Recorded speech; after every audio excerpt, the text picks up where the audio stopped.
Écoutez, oui, il a été auditionné ce lundi par le juge et l'information est tombée tout à l'heure. Le palais de justice de Dakar assailli, on va dire, par la presse, mais également par les avocats également d'Ousmane Sonko et par un fort dispositif policier qui veillait, qui filtrait les liens. Les avocats, lorsqu'ils sont sortis du tribunal devant la presse, ont certains ont manifesté un peu leur étonnement, même si ce samedi, ce dimanche plutôt face à la presse, les avocats avaient envisagé ce scénario, le fait qu'Ousmane Sonko soit placé sous mandat de dépôt, mais selon Maître Ciré Clédor-Ly, par exemple, qui est un avocat de Sonko, l'opposant a été poursuivi pour des faits de flagrance et il a été condamné, il a été inculpé pour des délits et des crimes.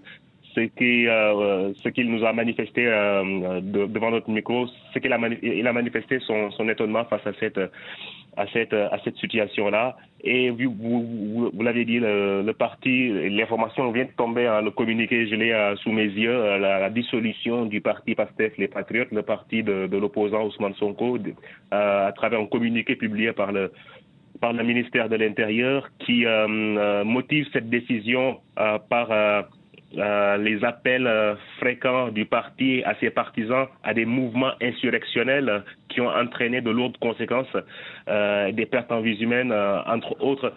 C'est la motivation du ministère de l'Intérieur qui informe que les biens du parti dissous sont liquidés conformément aux dispositions légales et réglementaires en vigueur.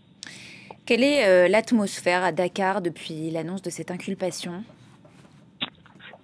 Écoutez, on a fait un petit tour sur la VDN jusqu'aux parcelles d'Asseni. On a globalement la circulation. Les gens vont à leurs occupations, mais il y a quand même eu des routes barricadées aux parcelles d'Asseni. C'est ce qu'on peut vérifier pour le moment. On n'a pas accès également à Internet pour pouvoir vérifier d'autres informations. Est-ce qu'il y a des mouvements dans d'autres quartiers? Mais on a pu assister à des scènes aux parcelles Zasseni en banlieue de Dakar où des jeunes mécontents du placement d'Ousmane Sonko sous mandat de dépôt ont barricadé des routes, brûlé des pneus et à quelques affrontements avec les forces de l'ordre qui sont venus évacuer par la suite les débris des pneus brûlés. Globalement, c'est ce qu'on peut dire en attendant d'en savoir un peu plus, car comme je l'ai rappelé, Internet a été coupé par le ministère à travers un communiqué, on a appris ce matin le ministère des Télécommunications qui informe le public qu'en raison, c'est la motivation du ministère de diffusion de messages haineux et subversifs relayés sur les réseaux sociaux. Globalement, qui menace et trouble l'ordre public, c'est la motivation du ministère de la Communication et des Télécommunications.